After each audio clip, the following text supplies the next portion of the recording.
HSC English first পেপারে সামারিতে যেভাবে পড়লে তুমি 10 আউট অফ 10 পাবে সেটাই দেখাবো আজকের এই ক্লাসে। প্রাণপ্রিয় শিক্ষার্থীরা, ফরম্যাট বা টেকনিক পড়ে সামারিতে কখনোই তুমি 10 আউট অফ 10 পাবে না। বাট আজকের ক্লাসে এমন কিছু বিষয় আলোচনা করব, প্যাসেজ থেকে তুমি কিভাবে সামারিটা লিখতে পারো, কমন না পড়লেও তুমি কোন কোন বিষয়গুলো মাথায় রেখে লিখে আসবে এবং তুমি একটা ভালো মার্কস পাবে সেটাই দেখাবো আজকের এই ভিডিওতে। সো দেরি না করে শুরু করছি। প্রাণপ্রিয় শিক্ষার্থীরা, শুরুতে একটা কথা বলে দিচ্ছি, সামারি কমন পড়ুক আর না পড়ুক 100% মার্ক করবে। আর আজকে থেকে ঠিক এইভাবে তুমি যদি পড়াশোনাটা করো সামারির ক্ষেত্রে, তাহলে 100% তুমি 10 আউট অফ 10 পাবে। সো আমি কথা না বাড়িয়ে চলে যাচ্ছি মেইন আলোচনায়। দেখো, তোমরা সবাই জানো যে তোমাদের একটা এরকম প্যাসেজ দেওয়া থাকবে এবং এই প্যাসেজ থেকে তোমার সামারি লিখতে হবে। মনে রাখবা, সামারি অনেক ছোট হয়, মানে প্যাসেজ যা আছে 3 ভাগের 1 ভাগ আমাদের লিখতে হয়। অনেকে বলে যে ভাইয়া কয় লাইন লিখবো, আসলে কত লাইন লিখবা সেটা ফ্যাক্ট না। তোমার যে প্যাসেজটা আছে এই প্যাসেজের মূল বিষয়বস্তু তুমি খুব শর্ট আকারে লিখে আসবে। তারপরেও যদি আমি ধারণা দেই যে 3 ভাগের 1 ভাগ লিখবে সামারিতে। সো আসো, এই সামারি যদি তোমার কমন নাও পড়ে তুমি কিভাবে লিখবে, আর যদি কমন পড়ে তাহলে কিভাবে লিখবে।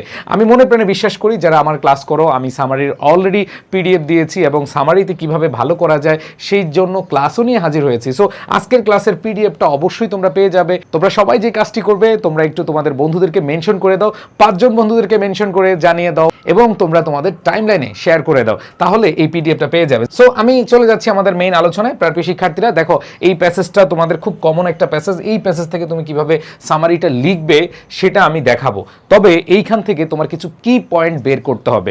তুমি দেখো, এখানে কিন্তু 10 মার্ক। সো সামারিতে যেহেতু তোমার 10 মার্কসে 10 মার্কসই পেতে হবে, তোমাকে একটু সময় দিতে হবে। তুমি এখানে এই প্যাসেজ থেকে গুরুত্বপূর্ণ যে কথাগুলো সেগুলো আগে একটু খুঁজে বের করো। যেমন দেখো, এখানে এই জায়গাটায় প্রথম লাইনে বলা আছে যে অ্যাডোলেসেন্স কনস্টিটিউট আ নেশনস কোর রিসোর্স। এইটা দেখো, একটা জাতির মূল সম্পদ, এইটা আমরা দেখতে পাচ্ছি, তাই না? সো এইখানে তুমি এই লাইনটার মধ্যে এই যে পয়েন্টটা আছে এই পয়েন্টটা মাথায় রাখবে। এখন যে রিসোর্স রয়েছে, দ্যাট মিনস রিসোর্স কেন? কারণ হচ্ছে এখানে অনেক অ্যাডোলেসেন্স রয়েছে।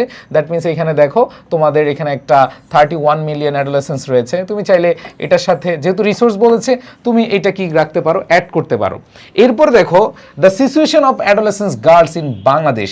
এইখানে এই প্যাসেজের স্পেশাল একটা প্যারা রয়েছে বা স্পেশালিটি রয়েছে। দেখো, এইখানে সিচুয়েশন অফ অ্যাডোলেসেন্স মানে হচ্ছে কিশোরীদের অবস্থা বা বর্তমান যে সিচুয়েশন রয়েছে সেটা কিন্তু এখানে আলোচনা করা আছে এবং সেখানে দেখিয়েছে যে এই যে কিশোরীরা রয়েছে তারা ইনইকুয়ালিটিতে ভুগতেছে, সাবঅর্ডিনেশন, তারপর হচ্ছে আর্লি ম্যারিজ বা child marriage, marginalization, exclusion from health, education and economic opportunities, vulnerability to violence and sexual abuse. দেখো, এইটা থেকে তোমাদের কিন্তু একটা ফ্লো চার্টও আসতে পারে যে the situation of adolescence girl. So এইখানে খেয়াল করে দেখো, যদি তোমার সামারি না এসে ফ্লো চার্ট আসে তাও কিন্তু তুমি লিখতে পারবা। সো এখানে দেখো, তুমি প্রথমে কোর রিসোর্স পাইলা, এরপরে পেলা হচ্ছে যে অ্যাডোলেসেন্স গার্লসদের নিয়ে কথা বলা আছে, এইখানে এটা পাইলাম। এরপর দেখো the legal age of marriage. এইবার আসি, দেখো এই প্যারাতে এসে ম্যারিজ মানে হচ্ছে বিবাহের যে বয়সটা সেটা বলেছে এবং এইখানে দেখো গার্লসদের অবস্থা কি, মানে অ্যাডোলেসেন্স গার্লসরা কবে তাদের যে বিয়ের বয়স হয় এবং আসলে কি বিয়ের বয়সের আগেই বিয়ে দেওয়া হয় কিনা এটা কিন্তু বলা আছে। আবার এইখানে খেয়াল করে দেখো, এইখানে বলেছে যে research find that adolescence with higher level of education from more affluent families tend to marry at a later age. আর এইখানে দেখো বয়েজ, তুমি শুধু গার্লস লিখলে হবে না, যেহেতু পুরো প্যাসেজ থেকে তোমার সামারি করতে হবে যে গার্লসদের যেহেতু সিচুয়েশন দিয়েছ, বয়েজদের সিচুয়েশনও দিবা। সো আমি দেখো এখানে যে কি পয়েন্টগুলো দেখতে পেলাম আমি একটু দেখাচ্ছি। দেখো, এইখানে আমি তোমাদেরকে পিডিএফ দিব, কোনো টেনশন নাই। খেয়াল করে দেখো যে এই দেখো নেশনস কোর রিসোর্স, সো এইটা আমরা দিব, এটা একটা কি পয়েন্ট। এরপর দেখো গার্লস ফেস মানে হচ্ছে গার্লসদের সিচুয়েশন, তুমি দেখো inequality, subordination, child marriage, exclusion from health, education, violence risk, ঠিক আছে। তারপর লিগ্যাল ম্যারিজেস, তারপর হচ্ছে রিয়েলিটিতে কত পার্সেন্ট বিয়ে করতেছে বয়সের আগে, এই বিষয়গুলো এখানে আছে। হায়ার এডুকেশন, ওয়েলথ, যারা হচ্ছে একটু হায়ার এডুকেটেড, দেখো এই যে আমরা রিসার্চ ফাইন্ডস এই লাইন থেকে দেখো এইখানে জাস্ট দেখো higher level of education and for more affluent families tend to marry at a later age. So কারা একটু দেরিতে বিয়ে করে, স্বাভাবিকভাবে তুমি বললা যে ম্যাক্সিমাম হচ্ছে তাড়াতাড়ি বিয়ে করে, বাট কারা দেরিতে করে সেটা তো বুঝাইতে হবে এইটা। এরপরে দেখো গার্লসের কথা বলেছো, তাহলে হচ্ছে তুমি বয়েজের কথাও বলবা। দেখো এই পুরো যে প্যাসেজটা এখানে কিন্তু আমরা খুব সহজে কি পয়েন্টগুলো খুঁজে পেলাম। এখন কিভাবে লিখবো, আসো কিভাবে লিখবা, এবং আমি তোমাদেরকে বলবো যে সামারি এই যে আমি যেভাবে দিয়েছি সেম হতে হবে এরকম বিষয়টা। তুমি কি পয়েন্টগুলো তোমার মনের মতো করে লিখে দিয়ে আসো। একটা স্টুডেন্টও আমি মনে প্রাণে বিশ্বাস করি কেউ সামারি খালি রেখে আসবে না। প্লিজ তোমাদেরকে আমি বলবো যে সামারি যদি খালি রেখে আসো তাহলে কিন্তু পস্তাবা, কেউ খালি রেখে আসবে না, ঠিক আছে? আচ্ছা আসো, সো আমরা যদি এটা এভাবে লিখি, আমি যেভাবে লিখছি এভাবে লিখতে হবে এরকম না, তুমি তোমার মতো করে যে পয়েন্টগুলো আছে ওই পয়েন্টগুলো নিয়ে তোমার মতো লিখবা, কোনো সমস্যা নেই। দেখো কি বলেছে, অ্যাডোলেসেন্স আর নেশনস কোর রিসোর্স, এটা তো আমরা দিলাম। এরপর দেখো Bangladesh has over 31 million adolescence, এরপরে এই যে এতটুকু। এখন এগুলো কি মুখস্থ করে লিখবা? দেখো সামারি মুখস্থ করে লিখবা না, বাট তুমি প্রত্যেকটা প্যাসেজের কি পয়েন্টগুলো পড়ে ফেলবা।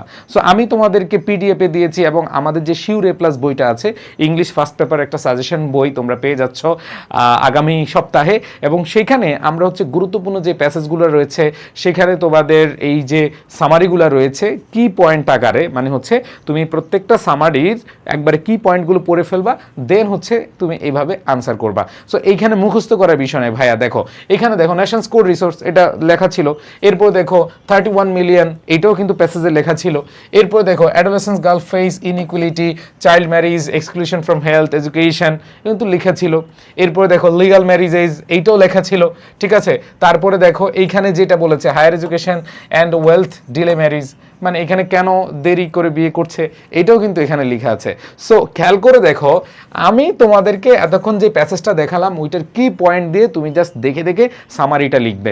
তোমরা অনেকে ফরম্যাট মুখস্থ করো, টেকনিক মুখস্থ করো, দেখো ফরম্যাট টেকনিক মুখস্থ করে তুমি দয়ার মার্ক 2, 1, 3 এরকম পেতে পারো, কিন্তু 10 আউট অফ 10 জীবনও পাবা না। বাট তুমি এইভাবে যদি লিখে দিয়ে আসো তোমাকে স্যার নম্বর দিবেই, কারণ তুমি মেইন বিষয়গুলো কিন্তু এখানে উল্লেখ করেছো। আসো আমি তোমাদেরকে আরেকটা প্যাসেজে নিয়ে যাচ্ছি। দেখো খুবই ইজি, খেয়াল করে দেখো এখানে এআই যে প্যাসেজটা রয়েছে তোমরা দেখতে পাচ্ছ, এআই প্যাসেজটা খুবই ইম্পর্টেন্ট। সো এখান থেকে কি পয়েন্টগুলো আমি একটু তোমাদেরকে দেখাচ্ছি। দেখো আর্টিফিশিয়াল ইন্টেলিজেন্স নিয়ে এখানে এই প্যাসেজটা আছে, এবং খেয়াল করে দেখো এই যে one of the main advantages, এখানে অ্যাডভান্টেজ নিয়ে কথা বলা আছে। তারপরে দেখো এআই টুলস নিয়ে কথা আছে। দ্যাট মিনস এই যে এত বড় প্যাসেজ নিয়ে তোমার টেনশন করার কোনো দরকারই নেই। তুমি একটু খেয়াল করে দেখো এইখানে যে জিনিসটা আছে, প্রথম আর্টিফিশিয়াল ইন্টেলিজেন্স এটা আসলে কি প্রোভাইড করে বা কি, এটা তুমি দেখো মেইন পয়েন্ট। দ্বিতীয় প্যারায় দেখো এখানে অ্যাডভান্টেজেস আছে। তৃতীয় প্যারায় দেখো তোমার এখানে টুলস আছে, এবং লাস্টের প্যারায় দেখবা যে বলা আছে যে এআই রিপ্লেস করতেছে অনেক জবকে, ঠিক আছে? অনেকে এইখানে এইটা এইভাবে বলা আছে যে এআই আসলে সবার জব খেয়ে ফেলবে, না এরকম বিষয় না, এটা রিপ্লেস করবে। সো এই যে মেইন পয়েন্টগুলো কিন্তু আমি জাস্ট মুখে বললাম, বাট আমি তোমাদেরকে দেখিয়ে দিচ্ছি কি পয়েন্টগুলো কি কি। খেয়াল করে দেখো, প্রথম হচ্ছে এইখানে ওই যে বললাম এআই এর পরে 3 মেইন অ্যাডভান্টেজেস। দেখো মেইন অ্যাডভান্টেজেসগুলো কিন্তু এখানেই আছে, তুমি মুখস্থ করবা না, হ্যাঁ তুমি হচ্ছে এখান থেকে দেখে দেখে লিখিবা। তাহলে এখানে দেখো personalised learning, instant feedback, automated repetitive task. দেখো এইখানে কিন্তু আমরা এই অ্যাডভান্টেজ কিন্তু মুখস্থ করবো না, এই জায়গায় আছে। এরপরে দেখো কি বলেছে, এক্সাম্পলস অফ এআই টুলস। এই যে এআই টুলসগুলো আছে এইখানে কিন্তু লেখা আছে। দেখো এখানে তুমি যদি দেখো নিউটন আছে, অ্যালেক্স আছে, ঠিক আছে? তারপরে হচ্ছে এখানে তোমার কিউরিয়াম আছে, আহুরা আছে, যেগুলো আছে এইখানে আমরা জাস্ট এইখান থেকে শর্ট ভার্সন। এখন সব কিছু তো বিস্তারিত লিখবা না, অ্যালেক্স কি করে, নিউটন কি করে, ঠিক আছে? তারপরে তোমার আহুরা কি করে, এগুলো তো পুরোপুরি তুমি লিখবা না, কারণ অনেক বড় হয়ে যাবে, আমরা সেখানে যাব না, ঠিক আছে? এবার আসো মেইন লিমিটেশনটা কি, শেষের দিকে এসে বলছে যে এখানে লিমিটেশনটা কি, ঠিক আছে? লিমিটেশন খেয়াল করে যদি দেখো, সো এখানে দেখো এখানে শেষে কিন্তু লিমিটেশন আছে। তো ভাইয়া একটা বড় প্যাসেজ কিভাবে আসলে একেবারে ছোট করে লেখা যায় তোমরা কিন্তু দেখতে পেয়েছো।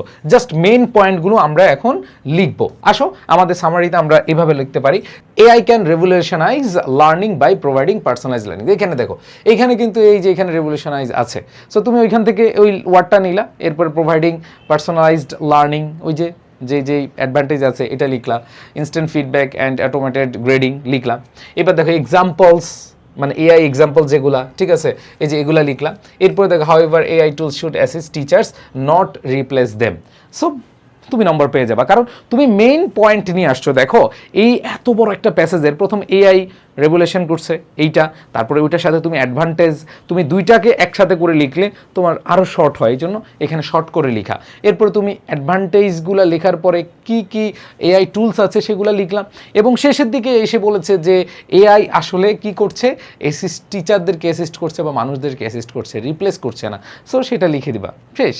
এরপর আসো আরেকটা প্যাসেজ, দেখো খুবই সহজ লাগবে, একটু ধৈর্য ধরে ক্লাসটা দেখো। দেখো এরপরে আমরা দেখতে পাচ্ছি যে when a girls gets married, দেখো এটাও তোমাদের অ্যাডোলেসেন্স গার্ল থেকে, এবং এইখানে দেখো যে এইখানে বলা আছে when I girls gets married, মানে যখন মেয়েদের বিয়ে দেওয়া হয়, সো তারা হচ্ছে কি ড্রপ আউট অফ স্কুল, হ্যাঁ, তার ফুল টাইম তারা হচ্ছে হাউসে হোল্ড কাজে নিয়োজিত থাকে, এরকম যে সিচুয়েশন আছে, মেয়েদের যে সিচুয়েশনটা আছে সেটা এখানে বলা আছে।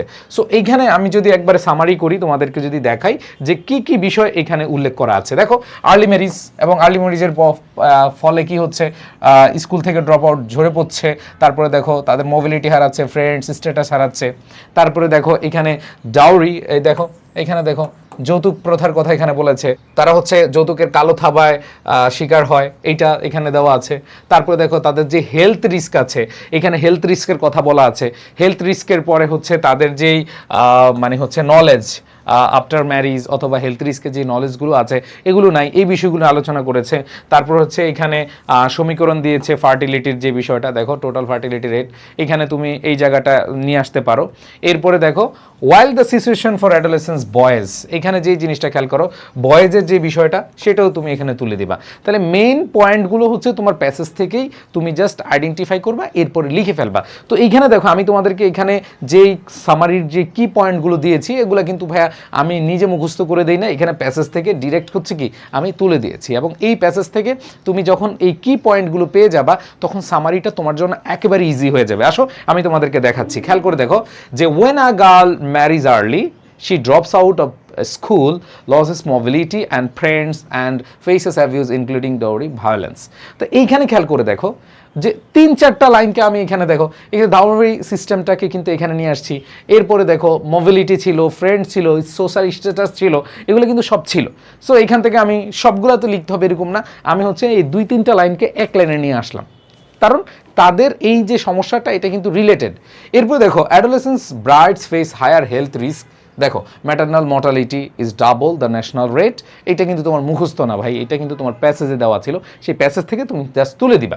এরপর দেখো most lake knowledge of reproductive health HIV, এগুলো কিন্তু ভাই প্যাসেজে লেখা ছিল। তোমাদের যাদের মনে হচ্ছে যে ভাইয়া এগুলো আপনি কই থেকে লিখলেন, ভাই দেখো এই যে এখানে দেখো, এই যে এখানে আমরা দেখতে পাচ্ছি যে এইচআইভি সম্পর্কে বলা আছে, তারপর হচ্ছে এনিমিয়া বিভিন্ন রোগের কথা বলা আছে, তারপর হচ্ছে ম্যাটারনাল মর্টালিটি সম্পর্কে বলা আছে, মাতৃমৃত্যু হার সম্পর্কে বলা আছে।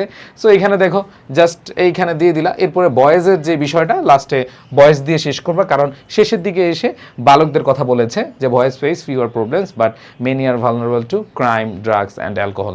এবং বয়েজের ক্ষেত্রে কোন বিষয়গুলো এখানে বলা হয়েছে, যে বয়েজদের তো আসলে অন্যান্য প্রবলেম বেশি একটা দেখানো হয় নাই, জাস্ট তাদের প্রবলেমটা হচ্ছে ক্রাইম, তারা অপরাধে জড়িয়ে যায়, তাদের ড্রাগস এবং হচ্ছে অ্যালকোহলের কথা বলা আছে, দিয়ে দিবে এখান থেকে, শেষ। এরপরে আসো আরেকটা প্যাসেজ যদি আমি দেখাই, খেয়াল করে দেখো শিল্পীর যে প্যাসেজটা আছে, খুব ইজিলি থিঙ্ক করো ভাই, যেই প্যাসেজে আসুক একজনও এই আমার এই ক্লাস যারা করছো, যারা আমার ক্লাস করো, প্লিজ তোমরা একজনও কোনোভাবেই তোমরা হচ্ছে প্যাসেজের সামারির অ্যান্সারটা বাদ দিবা না। অনেকেই সামারির টেকনিকটা মুখস্থ করে যাও, ফরম্যাটটা মুখস্থ করে যাও, প্লিজ ডোন্ট ডু দ্যাট, তোমরা এটা করবা না। কারণ তুমি যে নম্বরটা খুব সহজে পেয়ে যাবা সেই নম্বরটা কেন হাতছাড়া করবা। অনেকেই ফরম্যাট পড়ে যায়, অনেক টিচারও ইনফ্লুয়েন্স করে, হ্যাঁ ফরম্যাট পড়ো, ফরম্যাট লিখে দিয়ে এসো, টিচার এত কিছু দেখে না, বাট এখন কিন্তু সেই যুগ নাই। সো প্রাণপ্রিয় শিক্ষার্থীরা সবাই যে কাজটা করবা 100% অ্যাটেনশন দিয়ে হলো তোমরা এই যে তোমাদের যে সামারিটার জন্য যে প্যাসেজটা আসবে সেটা থেকে তুমি জাস্ট একটু খুঁজে খুঁজে আনসারগুলো করে আসবা, আর কিছু না। ওকে, সো আসো খুবই কমন একটা প্যাসেজ শিল্পী। তো এই যে শিল্পীর যেই প্যাসেজটা তোমরা যদি পড়ে থাকো, দেখো আমি কিন্তু পুরো প্যাসেজ পড়াচ্ছি না, জাস্ট কি পয়েন্টগুলো আমি তোমাদেরকে বলছি। হ্যাঁ, যদি আমি তোমাদেরকে কি পয়েন্টগুলো বলি, আমি যদি এভাবে দেখাই, দেখো এইখানে শিল্পীর এইখানে আমরা তার হিস্ট্রি বা ব্যাকগ্রাউন্ড যদি বলি, সে হচ্ছে 15 বছর বয়সে বিয়ে করেছিল, সে হচ্ছে রশিদ সাহেবকে বিয়ে করেছিল। সো বিয়ের পরে সে হচ্ছে একটা অর্গানাইজেশনে গেল, অর্গানাইজেশনে গিয়ে যখন দেখলো যে আফটার ম্যারিজ যে অ্যাডোলেসেন্স গার্লদের কি কি প্রবলেম হতে পারে, সে যখন জানলো, সে হচ্ছে রশিদ সাহেবকে জানালো। রশিদ সাহেব কনভিন্স হলো যে না, এখন বাচ্চা কাচ্চা নেওয়া যাবে না। এখন এইটা আবার একটা প্রবলেম যে আগের যে ট্র্যাডিশনাল সোসাইটি রয়েছিল সেখানে কিন্তু শুধু বাবা মা না, মানে শ্বশুর শাশুড়ি না, বিভিন্ন আত্মীয় স্বজন হচ্ছে যে ফোর্স করতো যে বাচ্চা কাচ্চা নাও, ঠিক আছে, এগুলো নিয়ে। তো এইগুলোর যে রিস্কগুলো, হেলথ রিস্কগুলো সম্পর্কে যখন রশিদ এবং শিল্পী কনভিন্সড হলো, তখন হচ্ছে যে তারা ওনাদেরকে মানে হচ্ছে আত্মীয় স্বজনকে জানাতে গেল, কিন্তু প্রেশার না, তারা মানবে না। এরপরে হলো যে শ্বশুর শাশুড়ি বা যারা হচ্ছে গার্ডিয়ান, তাদের যে পিয়ার সাপোর্ট সেটা দিয়েছিল, তখন তারা বুঝতে সক্ষম হলো। এবং শেষ দিকে হচ্ছে এসে সবাই যখন গ্রামে বুঝতে পারলো, তখন সবাই একমত হয়েছিল এই ব্যাপারে। সো এখানে দেখো আমি বাংলা দেখালাম, বাট এখানে মেইন যে পয়েন্টগুলো, সো শিল্পীর প্রেক্ষাপট, এই ব্যাকগ্রাউন্ডটা এখানে দিলাম। এরপর হচ্ছে এম্পাওয়ারমেন্ট গ্রুপ, ওই যে বললাম যে অর্গানাইজেশনে গেল এবং সেখানে কি রিস্ক আছে সেগুলো সম্পর্কে জানলো। রশিদ কি হলো, agreed two delay children 5 years। Rashid সাহেব কি করলো, অসম্মত হলো। তারপর হচ্ছে প্যারেন্টকে কি করা হচ্ছে, পিয়ার হেল্প কনভিন্স ফ্যামিলি, মানে হচ্ছে যে প্যারেন্টকে বোঝানোর জন্য ওই যে বললাম পিয়ার সাপোর্ট দেওয়া হয়েছে, মানে কাউন্সিলিং করা হয়েছে। এরপরে ফাইনাল আউটকাম হয়েছে village speaks out against early marriage. এবং এই গ্রামবাসী সবাই হচ্ছে যে একমত হলো যে না, এটা করা যাবে না, যে আর্লি ম্যারিজ অথবা হচ্ছে যে এই যে যে হেলথ রিস্ক ইস্যুগুলো আছে এগুলো সম্পর্কে তারা জেনে তারা একমত হয়ে তারা হচ্ছে সবাই এখন এই ব্যাপারে সচেতন। সো এইখান থেকে দেখো আমরা যে জিনিসগুলো পেলাম, আমরা যদি এটাকে সামারি করি কি হচ্ছে, দেখো যে এই যে আমরা প্রেক্ষাপট দিলাম, হ্যাঁ, তারপরে দেখো after joining an empowerment group, তারপর সেই কী কী শিখলো, যে হেলথ রিস্ক আছে আর্লি প্রেগনেন্সির। এরপর হচ্ছে counselling, she and her husband, হ্যাঁ, তারা হচ্ছে একমত হয়েছিল, এই যে লিগলা 5 years। এরপর হচ্ছে ফ্যামিলি প্রেশার ছিল, হ্যাঁ, দে কনভিন্সড দেয়ার রিলেটিভস ইউজিং প্যারেন্ট পিয়ার, ওই যে এম্পাওয়ারমেন্ট গ্রুপের যে প্যারেন্ট পিয়ার ছিল তাদের মাধ্যমে তারা কনভিন্স করতে সক্ষম হয়েছে। And the village now supports them against early marriage. দেখো পুরো প্যাসেজের মূল কথা কিন্তু এখানে চলে আসছে। সো মজার ব্যাপার হলো সামারিটা খুবই ইজি যদি তুমি আসলে প্যাসেজের কি পয়েন্টগুলো ধরতে পারো। সো কি পয়েন্টগুলো কিন্তু তোমরা এখানে পেয়ে যাচ্ছ। এবং তোমাদেরকে বলে রাখি, আরেকটা কথা বলে রাখি, আরও খুব ভালোভাবে বলে রাখি, যে এই যে কি পয়েন্টগুলো তোমাদেরকে আমি পিডিএফ দিব, তবে সবগুলো প্যাসেজের তোমরা এই পিডিএফটা পেয়ে যাবে আমাদের শিওর এ প্লাস বইতে, সাজেশন বই, এটা কিন্তু ছোট একটা সাজেশন বই। সো ওইটাতে তোমরা পেয়ে যাবে। আসো এখন আমরা দেখবো আরেকটা, দেখো দ্য প্যারটস টেল, ঠিক আছে। দ্য প্যারটস টেল যে প্যাসেজটা আছে এটা অনেক বড়, বাট পুরোটা আসবে না। ধরো আমি তোমাদেরকে প্রথম অংশ থেকে দেখাচ্ছি। প্রথম অংশে তোমরা যখন এই প্যাসেজটা পাবা, তোমাদের মনে থাকার কথা যে একটা পাখিকে, মূর্খ পাখিকে কি করবে, শিক্ষিত করবে, এটার জন্য বিশাল আয়োজন, তাই না? সো এইটার আয়োজনে যদি আমি একবার মেইন পয়েন্টগুলো তোমাদেরকে দেখাই, যে king wanted an unlettered bird educated, যে রাজা চেয়েছিল একটা মূর্খ পাখিকে কি শিক্ষিত করার জন্য। সো এটার জন্য অনেক খাজনার চেয়ে বাজনা বেশি এরকম আয়োজন করেছে, ঠিক আছে। সো খেয়াল করে দেখো, scholars built expensive case, made many text, হ্যাঁ, হায়ার্ড লার্জ ক্রু। দেখো এখানে যেই পয়েন্টগুলো মানে হচ্ছে এটাকে শিক্ষিত করার জন্য কি কি আয়োজন করা হয়েছিল, এখানে মেইন পয়েন্টগুলো তুমি এখান থেকে দিয়ে দিবা, এখানে সব দেওয়া আছে কিন্তু। এরপর দেখো এভরিওয়ান গট ফিজ রিওয়ার্ড, এবং যারা শিক্ষিত করার জন্য আসছিল, শিক্ষক থেকে শুরু করে আশেপাশে যারা প্রত্যেকে এমপ্লয়ি থেকে শুরু করে যারা এটার সাথে রিলেটেড সবাই কিন্তু রিওয়ার্ডেড হয়েছিল, অনেক টাকা পয়সা কামাইছিল, ঠিক আছে। No one actually taught the bird, কিন্তু আসলেই কেউ হচ্ছে কে এই পাখিটাকে শিক্ষিত করাতে পারেনি। তারপরে দেখো ক্রিটিক্স নোটিসড, এবং সেখানে যারা সমালোচক, এই রাজা আপনার ভাইপোরা কি করছে জানেন, সব খেয়ে দিচ্ছে। সো এই বিষয়গুলো কিন্তু বলতেছিল, হ্যাঁ। তারপর হচ্ছে বাট কিং এটা বুঝতে পারে না, সে কিন্তু তার নিপীয়কে কি করেছিল, হ্যাঁ, পুরস্কৃত করেছিল। এরপরে শেষ দিকে satire on focusing appearances gain instead of real education, এবং শেষ দিকে বলেছে যে satire on focusing on appearances, মানে হচ্ছে যে এইখানে যে আসলে মানে জাস্ট দেখানোর বিষয়টাই সব ছিল, কিন্তু মেইন যে উদ্দেশ্য যে শিক্ষাটা সেটার হয় নাই, ঠিক আছে।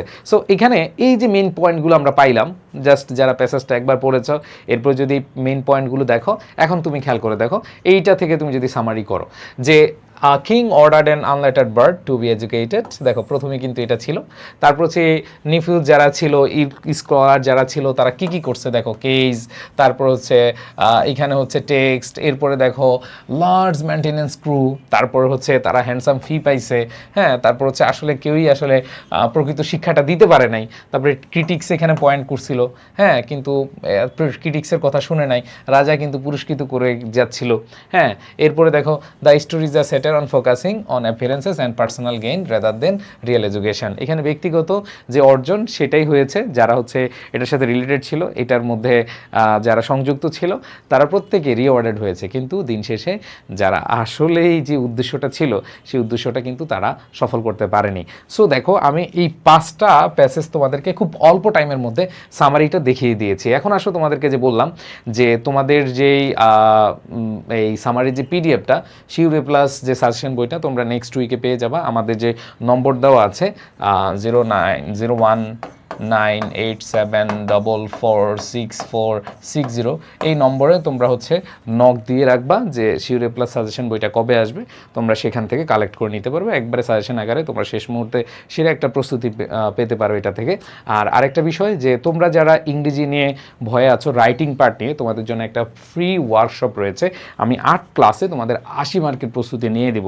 আর এটার উদ্দেশ্য হলো এইটাই যে আমি গত বছর যখন রেজাল্ট দিয়েছে নিজে খুব শকড হয়েছি যে এত স্টুডেন্ট আসলে ফেল করেছে। সো তোমাদের আর অল্প কয়দিন বাকি আছে, 30 এপ্রিল থেকে আমাদের ক্লাস শুরু হবে এবং এই ক্লাসগুলো সবার জন্য ফ্রি।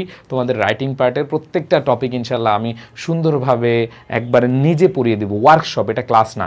তোমাকে আমি নিজে এই যে গুরুত্বপূর্ণ প্যারাগ্রাফ রয়েছে বা থিম রয়েছে বা হচ্ছে ফর্মাল লেটার রয়েছে, যা আছে সব কিছু আমি পড়িয়ে দিব। So no tension.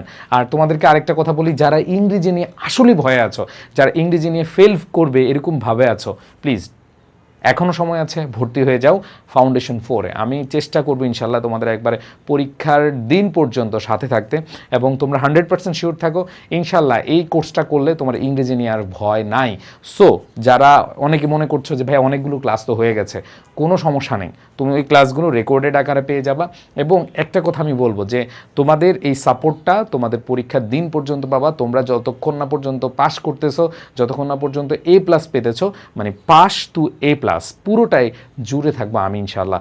সো যারা এখনও এনরোল করোনি, ভর্তি হয়ে যাও, এটা তোমাদের জন্য সুবর্ণ সুযোগ। আর যারা অলরেডি আমার ক্লাস করেছো, কেমন ক্লাস করছো বা কেমন লাগছে একটু মতামত জানাবে। ইনশাল্লাহ তোমাদের সবার জন্য আমি আছি, তোমাদের প্রত্যেককে সর্বোচ্চটুকু দিয়ে সাপোর্ট দিয়ে যাব। সবাই ভালো থাকবা, সুস্থ থাকবা। আল্লাহ হাফেজ, আসসালামু আলাইকুম। সবার সাথে দেখা হবে ইনশাল্লাহ ক্লাসরুমে এবং দেখা হবে বিজয়ের জয়গানে। আসসালামু আলাইকুম রহমতুল্লাহ।